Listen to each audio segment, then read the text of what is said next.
this might be the most important mental health tip out there, and this video might be the most important mental health video that you guys watch all day, maybe even all year, maybe even in your whole life. I'm ready. I'm ready. I'm ready. So what am I talking about? Find out more in today's video. Let's get to it.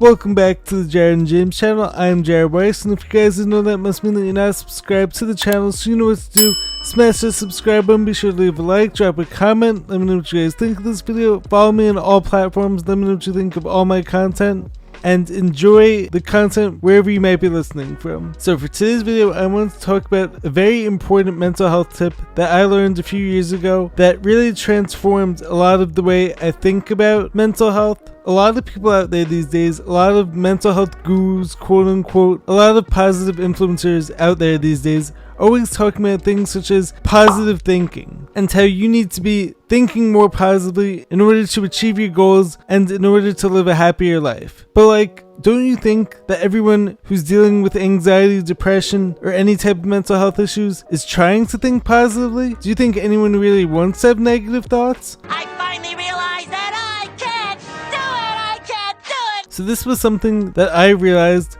being someone who's dealt with tons of anxiety, depression at times over the years, even though, as many of you who know me know, I'm an extremely optimistic and happy overall person. I mean, most of you guys who see me every day probably just think I'm happy all the time, and I am happy a lot of the time, but like, even I go through my own mental health struggles. So that's why this tip is going to be so important for any of you who can relate to me on this one. So the main tip that I'm talking about is telling people to change their thoughts and to think more positively, because everyone wants to think more positively. What it comes down to is understanding like you actually can't control your thoughts no matter how hard you try, and the harder you actually try to control your thoughts, the more they're going to gain power over you and the more they're going to spiral out of control. The key to having good mental health, or at least one of the main keys, so let me give you a major key, is being able to sit with that thought, the same thought that you don't like, being willing to sit with that thought forever, and starting to create this non-judgmental outlook on that thought. So a lot of people out there don't understand that trying to control your thoughts is actually going to make things worse. And the same thing goes when it comes to telling people to only focus on the positive thoughts. And like, a lot of these people don't mean anything bad by it, but like, many of them haven't actually struggled with mental health issues. So like, a lot of them don't really understand what it is like they're talking about. They're essentially just saying to everyone, why don't you just be more positive? But when you actually stop trying to change your thoughts and just allow them to be, they're eventually going to dissolve and they're going to pass through you. But like, the hardest thing is sitting in that uncomfortable space with these thoughts that like you don't want to be having, or on the other hand, like you don't think you should be having, but like sitting with them and allowing your body to make peace with them. I am simply at peace. So that this way you can move on and get back to living out the life that you want, and the one that you desire, and the one that you deserve. Next, you don't have control over your thoughts and your feelings, as I said, but what you do have control over is the environment that ultimately creates those things. As I've said in the past, it's so important to feel every feeling and every emotion. Are you feeling it now, Mr. Krabs? Because every emotion is there for a reason. But having said that, the environment that you're putting your body in is ultimately going to create those things. If you're constantly surrounding yourself with low vibrational people, with low vibrational ideas, with poor media, TV, friends who aren't like-minded and who aren't goal-oriented and who aren't trying to level up every day, that stuff's going to rub off onto you, and it's going to create this environment where you will end up being consumed by more negative emotions and probably more negative thoughts. Oh, sure. We'll eat our dinner right after you eat this. But like, just because negative thoughts are rising in your body doesn't mean that like they need to be pushed away. I mean, sometimes you may even be in a positive environment, you may even be doing all the right things, but like still some of those negative thoughts might come up. So like, the important thing, as I said before, is to be able to sit with them and realize that you are resilient and that those thoughts aren't going to bring you down. And when you're able to fully be with those thoughts and to show them your attention, I'm listening. show them your care, and show them that you're willing to be with them forever, if that's what it took, eventually they're going to dissolve and pass through you. Also, going along the same point of you're not in control over your emotions and over your thoughts, but like one thing that you are in control over is how you judge them. Can you not judge me for like 2 seconds? It's important to not always be looking at thoughts as either bad or good. Just see them as thoughts, and some of these thoughts might create certain emotions within you. Some of those might be uncomfortable, but like the more you're willing to be with them, and the more you're willing to not judge them and see them as things that have to be pushed away, the more resilient your body will be, the more resilient your mind will be. And then when quote unquote negative thoughts come up again, you're gonna know that you've dealt with them before and they always go away at one point or another. And some thoughts may take some more time to go away, but like when you stop trying to control them and just allow them to be and see them as having a purpose there, then you're ultimately gonna create more peace in your mind and in your life. And I totally get it. From my own experience, our first instinct is always to control and to try to move away from those thoughts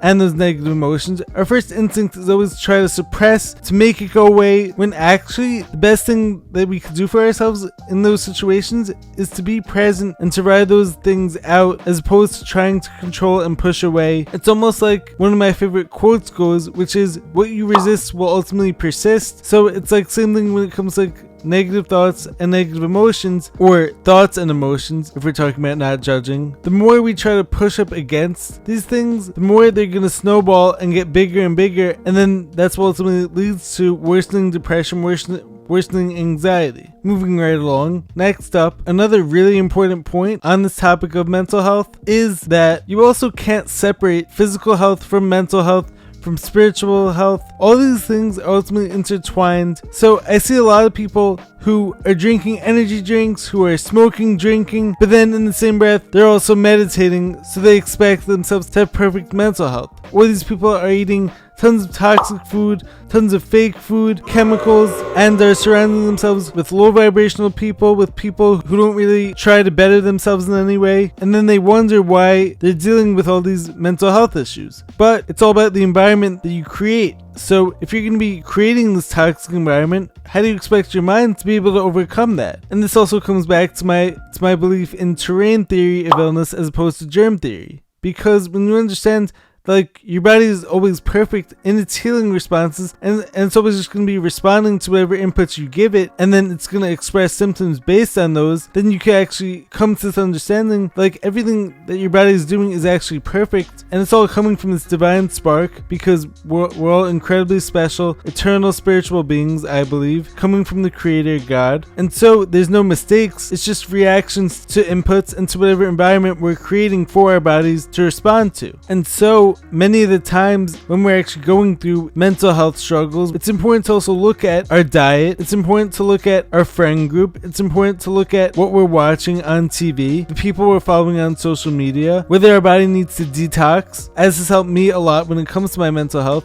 Honestly, along my healing journey, I've come to understand like a lot of mental health struggles actually stem from the body's need to detoxify from these poisons, from pharmaceuticals, from whatever stress toxins our body's built up. And so until we do that, a lot of times our body's going to be trying to urge us to make a change, but like we may not understand what actually needs to be changed because we're so focused on controlling our thoughts, on controlling our bodies, on not liking our body's responses, but like without understanding that like those responses are actually perfect to the environment that we created for it. And same thing can be said for all these pharmaceutical drugs, for all these antidepressants. These aren't actually fixing the problems. A lot of times they're actually going to be dulling your mood, they're going to be dulling your whole personality. I mean, just look at some of the side effects for some of these antidepressants and for some of these mental health drugs. A lot of times the commercial will be saying to you something like, if you're dealing with anxiety or depression, take this. But the side effects include death. So essentially you're going to be trading anxiety for death, which is like crazy. I mean, think about it. Think about like how absurd that sounds. And then a lot of people will be taking these things and they're going to start feeling worse and they're not going to understand why.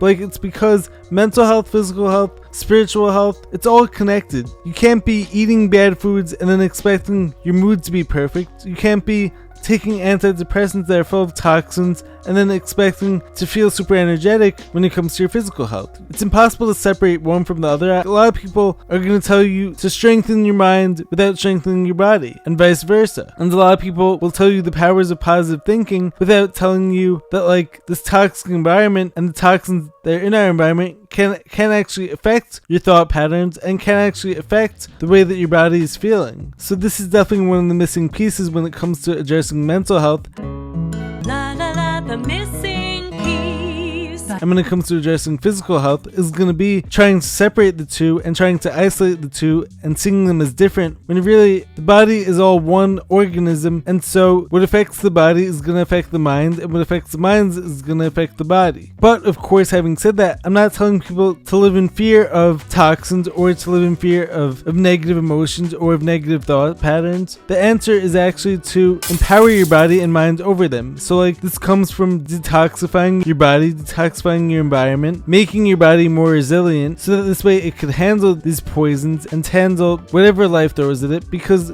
no one's perfect. No one's environment is 1000% pristine. But like what we can do is control our responses, control how we respond when these thoughts arise, which is not trying to control them, ironically. Giving ourselves the right foods, because oftentimes our food is going to control our mood. Putting ourselves in the right friend groups. Making sure that we're not suppressing any emotions and then we're not suppressing any symptoms. Allowing them to come out. Understanding how powerful we are and that we can deal with anything that life throws at us, because God will never give us more than we can handle. So as hard as it might be at times, sit with the hardest of thoughts, sit with the most difficult of situations, because we want to try so hard to get rid of them right away and push them away. Understand that all these things, including any type of healing, is going to take time. It can't be done instantly.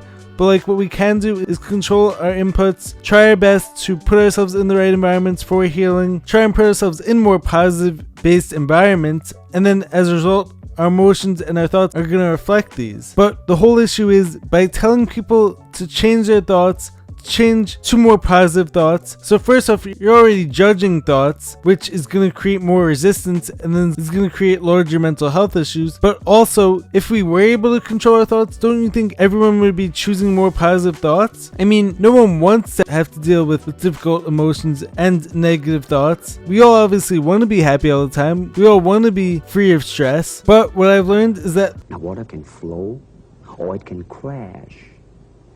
Be water, my friend. the less you actually try to control your thoughts and emotions, the more easy it actually is for them to pass through you, because there isn't any resistance. It's almost like if you're thinking in terms of like a river, right? And a lily gets stuck on a rock.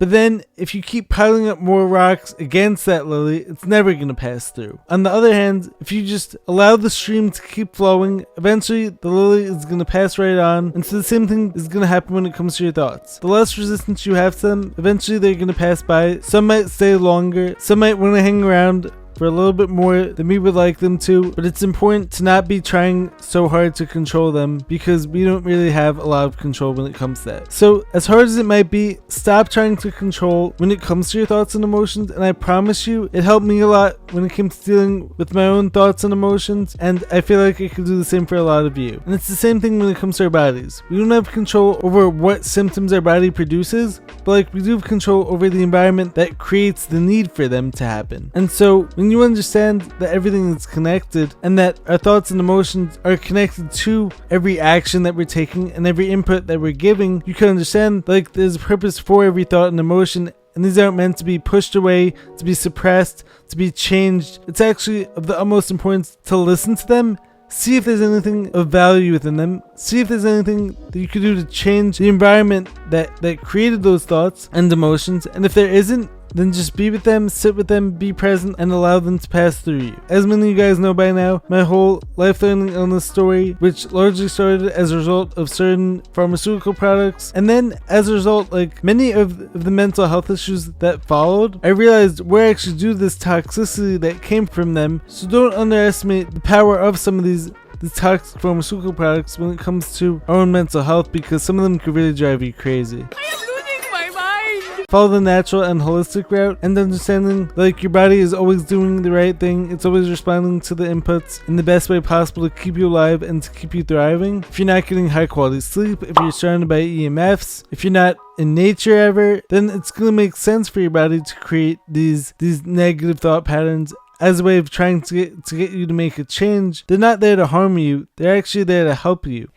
Me help you. And this is the case much of the time when it comes to negative things that come into our lives. Most of the time, as I spoke about in my video, when it comes to your outer world is actually a reflection of your inner world. Much of the negativity that arises in our lives isn't there to harm us, and it's not there to bring us down. It's actually there to get us to make a positive change in the right direction, so that this way these negative aspects don't need to keep reoccurring in our lives. And the thing is, having good mental health isn't about never having negative thought. But we've got all the happiness we need. Happy, happy, happy. It's actually about knowing that whatever thoughts do arise have a purpose, and that you can deal with anything that comes up in your body. It's never the best idea to try to push away your thoughts and to try to shove them under the rug and to try to never have a negative thought, because they're bound to come up at some point. It's just about like knowing that your body is resilient and that you've worked on your mind and your environment enough to the point where you could handle it properly and in the most advantageous way to your mind, body, spirit. And as I said, it takes time, it takes practice. We all have this capability within us to be able to return to peace in the midst of chaos. So guys, it's actually a week later now,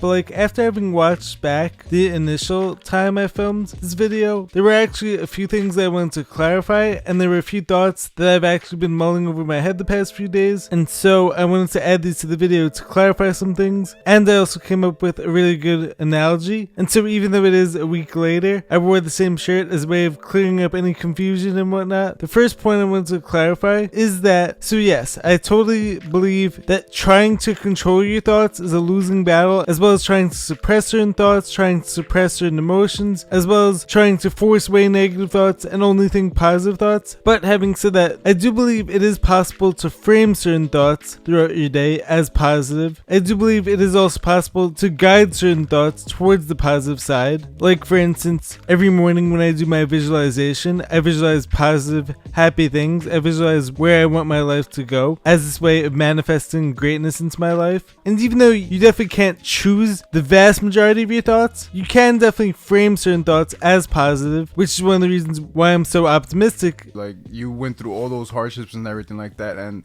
you know, technically you're a victim, Right. but you didn't stay in that victim mentality. And why I am overall such a happy person is because the few thoughts that I do have a little bit of control over here and there, I do try to frame them as positive, and I try to see the positive in difficult situations. So even though you can't control the vast majority of your thoughts, you can direct certain thoughts for brief periods of time. Like for instance, let's say I'm trying to film a new video. Then yes, I'm going to be guiding my thoughts in the direction of what I want to talk about in that video. Or if I'm playing basketball, my thoughts are obviously largely going to be focused on what I'm doing in that basketball session or in that game. So after thinking about this, it's not that you can't ever control any thoughts, and you can't ever bring certain thoughts into your mind and into your life, and that you can't ever guide certain thoughts, and you definitely can shift your focus towards positive emotions and positive thoughts. But like the vast majority of your thoughts are going to arise whether you like it or not. And you also can't choose the majority of your thoughts, although you can sometimes choose to interact with certain thoughts and certain emotions. But like, it's not this simple black or white. It's not just like this, you can choose to be happy or you can choose to be sad. So everything I said before this is still definitely right. I just wanted to clarify that because I was thinking about it. And like, there are times throughout the day, there are brief periods of time where I do get to choose which emotion I'm interacting with more, or I get to choose which thought I'm going to focus on more, even though all the other thoughts are still there. But as I was saying earlier, one of the worst things that you could tell someone who's dealing with anxiety or recurring thoughts or depression to do is to just think positively, because while thinking positively is great, and while trying to focus on bringing more positive thoughts into your life is great, as I was saying, the vast majority of your thoughts aren't in your control, and they're gonna arise whether you like them or not. But there are aspects that you do have control over. So it's not this whole black or white.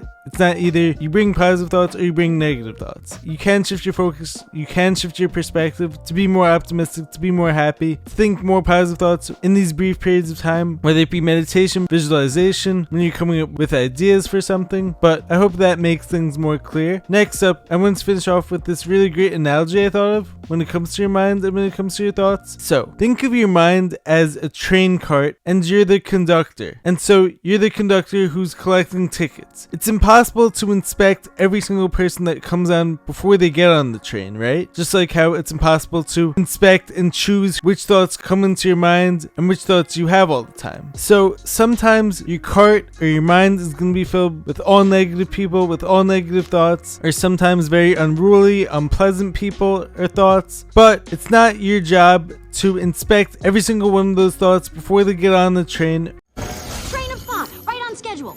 Every one of those people before they get on the train, because that's not the job of the conductor. And you don't have that level of control. But chances are that cart or your mind is also going to have plenty of positive thoughts throughout the day. And so you can choose to interact with the more positive thoughts or the more positive people. You can choose to direct your energy towards those people. And that doesn't mean that the negative people or the negative thoughts are going to disappear. And even if you're unable to direct your thoughts to the more positive, or even if you are unable to interact with the more positive thoughts, you can still take action on more positive ideas and use your positive intentions and change your environment, as I said earlier, to bring about more positive thoughts. However, sometimes your mind is just going to be filled with all these negative thoughts. We just do what Joy would do. Great idea. Anger, fear, disgust. How are we supposed to be happy? Or, back to my train analogy, the cart is just going to be filled with all these negative people and you're just going to have to wait until it's their stop to get off, no matter how long it takes. Maybe some of these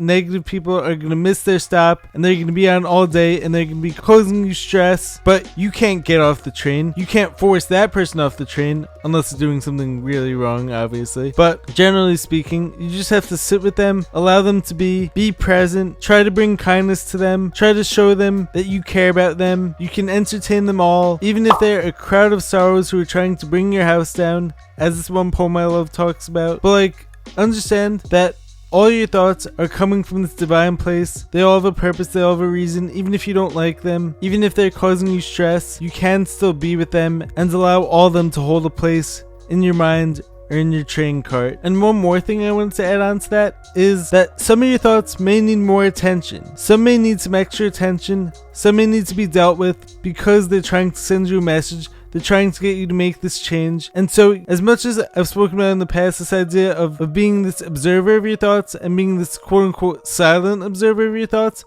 sometimes you do have to take action on your thoughts, and some of them do need your special attention because there's something that needs to be done, whether it be maybe some of your negative thoughts are coming because you've taken a job that you hate, or maybe they're trying to inspire you to take action on something that otherwise you were too afraid to. So sometimes even the most negative, unpleasant of thoughts could actually help you to grow and become your best self. But also, you don't have to believe every single thought, because some of these thoughts are just going to be crazy, and so you don't have to take action on every single thought. Just because your mind is wondering whether you should jump off that cliff, I can guarantee you that taking action on that would not be beneficial for you. And so some thoughts are just going to arise in your head, just like these people on the train who are crazy sometimes. And much of the time, it's just up to you to give them your attention, to give love to them, and to allow them to pass through, or wait till it's that person's stop to get off, and then a more positive person or a more positive thought will take its place. I hope that clarifies my message. I hope that